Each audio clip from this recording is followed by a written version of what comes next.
It was raining sideways the morning he walked in. The wind shoved against the diner's windows like it wanted inside. Rina barely noticed. She had 3 tables waiting on refills and a fryer 2 breaths from rebellion. The register was jammed. Her daughter had a fever back home with Mrs. Peyton, and the dishwasher, Maurice, a good kid, hadn't shown up. Again. So when the door creaked open and the man stepped in, soaked, stiff, and half-drowned, she didn't even look up at first. Then the silence hit. Forks stopped clinking. Conversations dipped. Something about him, his frame, the way he stood like he hadn't moved in days, told every soul in the place not to ask questions. He carried a briefcase. He didn't set it down. Rina dried her hands on her apron and made her way over, nodding to a corner booth. He didn't sit. "You serving?" he asked. His voice was low, scraped over gravel. She blinked. "That's what I do." He nodded once. Saturday. Didn't take off his coat. Didn't open the menu. When she came back with water, he was staring at the window, watching the rain drill the glass like bullets. His eyes didn't move. "What can I get you?" He paused. Then, with no irony, "Toast. With strawberry jam." "That's it. No eggs, no bacon. No coffee." Rina waited for more. There wasn't any. She shrugged. "Coming up." She didn't ask his name. Didn't comment on the suit or the scars behind his ears or the dull edge in his tone. And she didn't judge the order. She just brought it. Warm toast. 2 packets of jam. Nothing fancy. Just enough. He looked at the plate like it was a puzzle. Then something cracked. Barely. A nod. Maybe a sigh. He stayed for 15 minutes. Ate in silence. Then left the plate spotless. He left no tip. But he did say before standing, "Thanks." 2 weeks later, he came back. This time, he wasn't alone. Rina spotted them before they even entered. The same man, gray coat, same tired weight on his shoulders, walked with purpose now. Flanked by 2 strangers, a woman in a green dress carrying a folder, and a sharp-looking man with a briefcase. The bell above the door chimed. The rain had stopped. They didn't sit this time. They came straight to her. "Miss Kelt," the man said. She stiffened. "How do you know my name?" The woman offered a soft smile. "We've done our homework." The other man, slick hair, steady eyes, set the briefcase on the counter and unlatched it with a click that sounded like a trap snapping shut. "Hold up," Rina said. "You at the city?" "I'm up to code." "We're not inspectors," the gray coat man said. "Not cops either." She folded her arms. "Then what?" "We're here because of you." Rina didn't move. He continued. "You gave me toast." That's when she recognized him. The Storm Day man. The one with the haunted eyes. But now his gaze was clear. Brighter. Like someone had turned the lights back on. "I was just doing my job," she muttered. "No," he said. "You were doing something no one else did. You saw me. You didn't look away." Silence pressed in. The woman placed a thick envelope on the counter. "We represent a nonprofit," she said. "We help veterans." "Okay," Rina said, cautious. "That's good. We provide transitional housing, job training, therapy. Support. Real support. Not just talk." The briefcase man cut in. "We've been looking for a local partner. A place that already does the work. Without the funding. Without the attention." Rina blinked. "I run a diner." "You run more than that," Greycoat said. The woman nodded. "You've created a space where people feel safe. Where they're seen." Rina tried to laugh, but it came out jagged. "Lady, I serve eggs and hash. I mop my own floors." "Exactly," the briefcase man said. "And you do it with grace." The woman pushed the envelope forward. Rina stared at it. "It's not charity," the man in gray said. "It's a step forward. For both of us." She didn't touch it. "Why me?" she asked. He leaned in. "Because I was ready to disappear. And you made me feel human again." The words hit harder than she expected.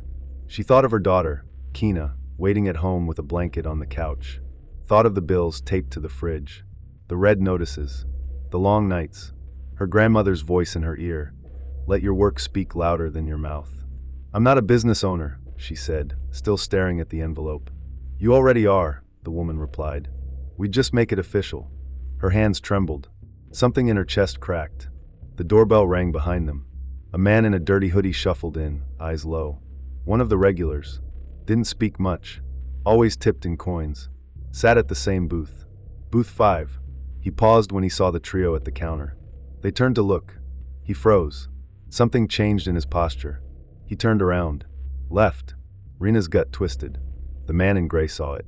Still think this is just a diner? She didn't open the envelope. Not then. But she took it, tucked it under the register, and finished the shift like nothing had happened. Except something had.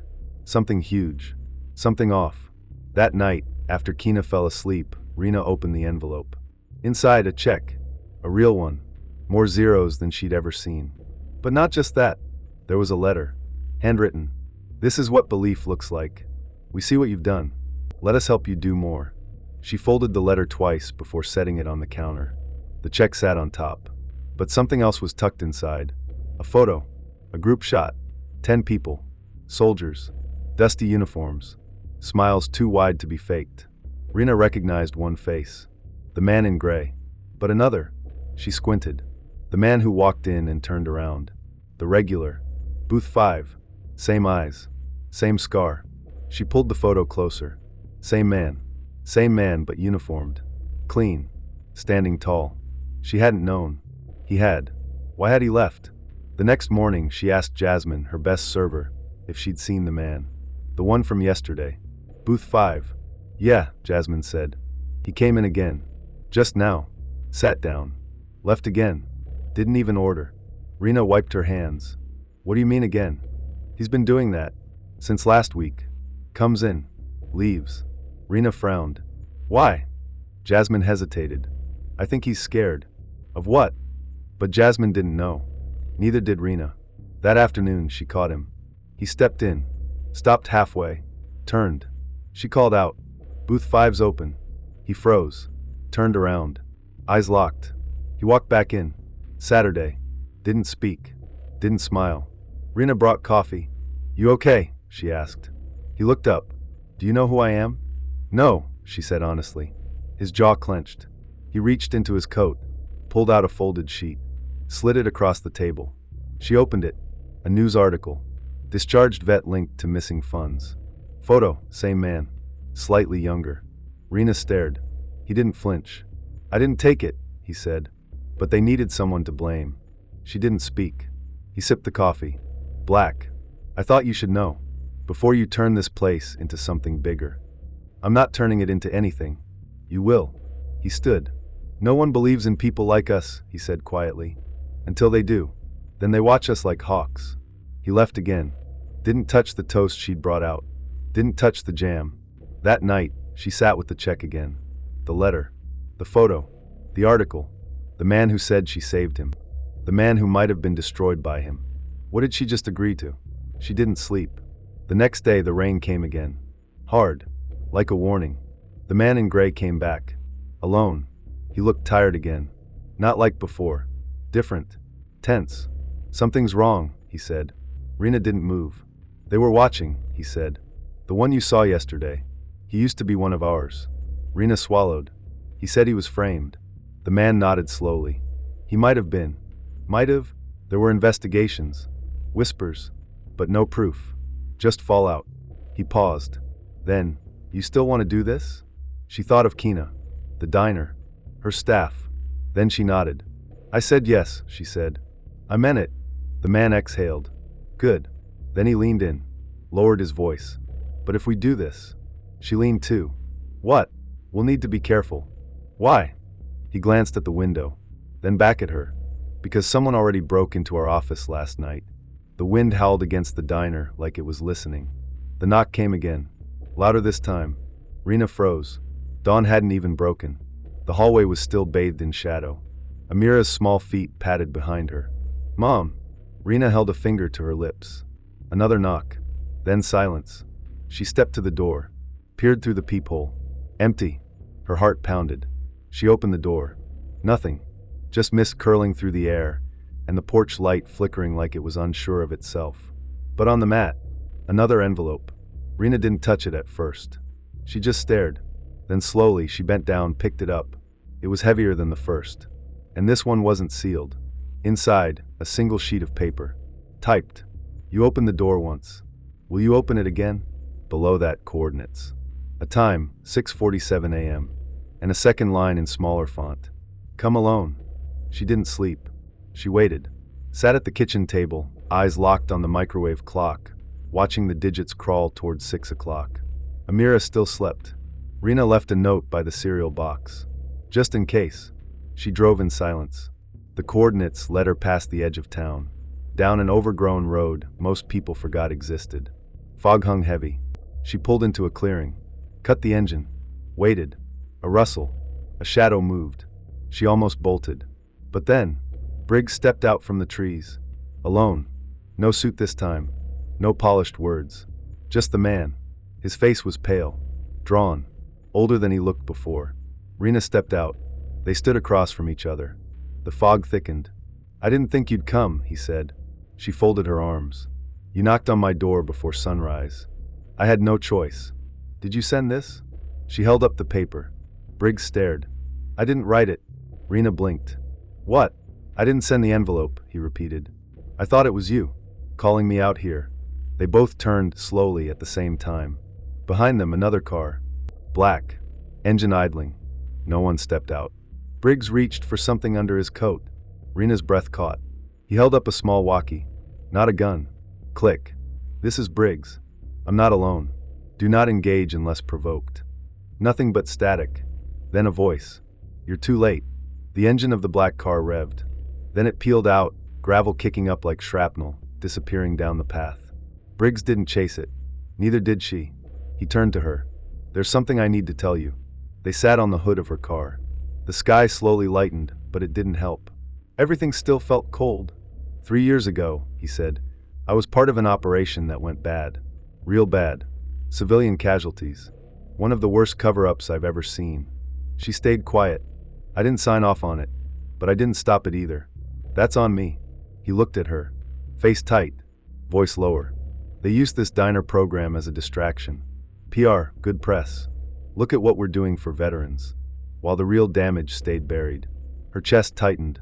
My return, this little partnership, it was supposed to help clean the slate. Show the world I still had a conscience. But now, he trailed off. Rina shook her head. You brought this to me. You brought them. No, his voice snapped sharp. They found you. You're already doing it. I just gave them a reason to show up. She stared down at her hands. Her fingers trembled. And the envelope? He shook his head. Not my team. I checked. That note didn't come from any of them. A chill ran down her spine. Then Briggs added, someone else is watching. The diner felt different when she got back. Too still. Jasmine was already inside, setting tables, humming off key. Rina didn't speak. She just walked straight to the office. She locked the door behind her. Then she opened her laptop. Every email from Briggs' group was still there.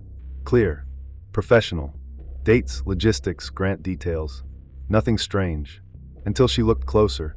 There was a name she didn't recognize, attached to several email threads. Tia Mays. Rina clicked. The emails were short, bare bones. Subject lines like, drop point confirmed. Asset remains unaware. Phase 2 ready. She felt the blood drain from her face. Every email had her name in it. Briggs. Jasmine. Even Amira. Coded, but obvious once you knew where to look. And one message dated that morning. Package responded to second drop. She brought subject B, adjust protocol. She slammed the laptop shut. That night, she couldn't sleep again. Amira lay curled beside her. Peaceful. Safe. For now. Rina stared at the ceiling, heart pounding. She grabbed her phone. Texted Briggs, we need to talk. Face to face.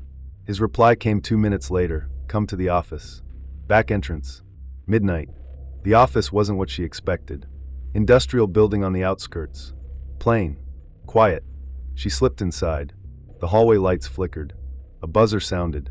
A door clicked open. Briggs stood inside. Alone. Rina stepped in. I found the emails. He nodded. I figured you would. Who is Tia Mays? Briggs walked to a file cabinet. Opened it. Pulled out a single folder. Tessa Mays. Intel specialist. Off books. He handed her the folder. Photos. Reports. Surveillance shots of her. Her daughter. The diner. Rina's voice shook. Why me? She picked you. Said you had the right profile. Said no one would notice if you broke. Rina blinked. Broke? Briggs' jaw clenched. They were testing something. Emotional exposure. Civilian stress fractures under pressure. You were part of a simulation. No, Rina took a step back. That's not possible. It was supposed to stay contained, he said. But I pushed for expansion. I thought we were helping. Her head spun. So the jam. The first visit. The letter. Real, Briggs said. That part was real. She stared at him. And then the building went dark. A siren wailed. Emergency lights flooded the hallway in red. Briggs grabbed her wrist. They found us. He yanked open a side door. Shoved her inside a stairwell. We're not safe here anymore. Rina barely had time to breathe. Footsteps echoed below. Heavy. Coordinated. She clutched the folder. Heart pounding. Briggs pulled a key from his pocket. Pressed it into her hand. Locker 216. Greyhound Station. Tomorrow. For PM, don't be late. She opened her mouth to speak, but he shoved her behind a crate. He stepped out into the light. Footsteps stopped. A voice called out. Tessa says hello. Gunfire. Rina covered her mouth. Bit down a scream. She heard boots. Then nothing. Silence. Then a phone buzzed in her pocket. A number she didn't recognize. One message. You weren't supposed to find out. And then beneath it. See you soon. Once you open that, Briggs said, you won't be safe. I wasn't safe before. He smiled. And then he was gone. Just like that. Later that night, Rina sat on the floor of a borrowed apartment. Jasmine watched her from across the room. You gonna look? Rina nodded. Plugged the drive into an old laptop. A folder popped up. Project Holofence, eyes only. Inside it, more folders. Intake. Observation. Redactions. Failures. She opened one. A video file. Press play. A grainy feed of her diner. The booth. Briggs. Talking. Laughing. No audio. But in the background, herself. Serving coffee. Then, frame by frame, others. Watching. Recording. Dates. Times. Labels. She clicked the next one. A vet. One she remembered. Sweet guy. Quiet. Then another frame, his name crossed out. Unstable, terminated. She recoiled. Jasmine gasped. We have to do something. Rina nodded. We will. The laptop screen flickered. New file appeared. Live feed, initiated. She clicked it. Her diner. Right now. And on the screen, two men. Setting fire to the wall. Smoke began curling up the wallpaper. The feed cut. Then one final message appeared. White text on black screen. You were warned. The laptop sizzled. Static hissed from the speakers, then cut. Smoke curled up from the keyboard. Rina slammed it shut. Too late. Jasmine jumped back. What the hell was that? Kill signal, Rina muttered. They traced it. No way. We weren't online. They don't need online. They own the hardware. They've been watching longer than we knew. Rina's phone lit up. No ringtone. Just a black screen. Then, in bold red text. Delete it. Walk away. Final chance. She stared at it. Let it fall from her hand. It hit the carpet and cracked in half. Jasmine stepped forward. That was the final warning, wasn't it? No, Rina said. She turned to her. That was the invitation. The diner was already gone. By the time they reached the edge of town, the fire had taken everything. Ash clung to the sky like a curse. Fire trucks stood useless, hoses limp. The flames had been too fast. Too clean. Controlled. Rina didn't stop. She walked past the barricades. Past the tape. Straight up to the charred rubble. The wall where the photos had been. Gone. Blackened. But something caught her eye. Amid the melted steel, a single piece of metal. A tag. She pulled it free. It was one of the photo plaques. Warped, yes, but still legible. One word. Hope. She closed her hand around it. That's when she knew. They hadn't just burned the diner. They'd tried to erase her. But the thing about fire? It spreads. They met Briggs again 2 nights later. In a church basement in another state. The man she saw wasn't the same one who'd first ordered toast and jam. His eyes were darker. Slower. Tired. But he still had fight. He laid out the rest. Project Holofence had started 15 years ago. An unofficial offshoot of psychological warfare units. The idea was simple. Find community leaders who unknowingly pulled in vulnerable people. Let those leaders do the work, build trust, gather stories, identify threats, all while being watched. Most never knew. But some, like Rina, got too close to the truth. Why didn't you burn it down sooner? She asked. I couldn't, he said. Not until I had all the keys. Now I do. He handed her a new drive. Smaller. Encrypted. Fireproof. This is everything, he said. Proof. Records. Enough to bury them. Rina stared at it, felt its weight. Why give it to me? Because if I do it, it's treason. If you do it, it's truth. She didn't speak. Didn't need to. The choice was already made. They moved quickly after that. 3 stops. 3 packages. 1 to a journalist in D.C., the kind who didn't scare easy. 1 to a lawyer who specialized in whistleblowers. And the last? Rina mailed it to herself. To her grandmother's old address, now owned by strangers. Because if it made it back unopened, she'd know they hadn't stopped it. It was insurance. Then she did the hardest thing. She went home. The town had changed. People whispered in the grocery store. Some wouldn't meet her eyes. Others did and nodded. Small. Respectful. Like she'd walked back from war. She had. The site of the diner was still scorched earth. They called it a gas leak. No investigation. No arrest. Just silence. But the town knew. And word spreads faster than fire. Jasmine helped her rebuild. Not the diner. Not yet. First, the foundation. A new building. No signs. No labels. But every night, the lights stayed on. People came. Talked. Sat in silence. Cried. Laughed. She didn't serve food anymore. She served memory. The first wall they put up. Covered in photos. Not just veterans. Single mothers. Teachers. Quiet men with haunted eyes. Kids who didn't know they were brave. Each photo had a word beneath it. Visible. Heard. Enough. Free. And one in the center. Of a soldier sitting at a booth. Red jam on his plate. No name. Just the word. Saved. 1 month later, it broke. The story. Headlines screamed. Shadow veteran program exposed. Diner at the center of covert operation. Government tracking vulnerable through community hubs.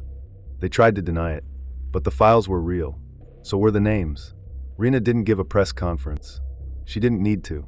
She gave an interview. One. Quiet. Measured. I served toast, she said. And listened. That's all. I didn't know I was gathering intelligence. I just thought I was being decent. When asked if she regretted it, she paused. Then said, I regret not noticing sooner. But now I see. And once you see, you don't go back. The backlash hit hard. Congress scrambled. People protested. Others dug in, defended the operation. But the truth was out. And the truth has gravity. It pulls everything into the light. 1 year later, Rina stood on the steps of the rebuilt diner. A different name now. Not even a diner, really. More like a shelter. A resource center. But at its heart, still the same. People helping people. No surveillance. No shadows. Just humanity. Briggs stood beside her. Gray in his beard. A scar she'd never noticed before. You did it, he said. No, she said. We survived it. He looked at the crowd gathering for the ribbon cutting. Journalists. Veterans. Families. Strangers. You sure you want to be visible again? He asked. She smiled. I need to be. He nodded. Then handed her something. A worn metal tag. The same one from the ashes. Hope. She took it. Held it up. And for the first time in a long time, the crowd went quiet. Rina stepped forward.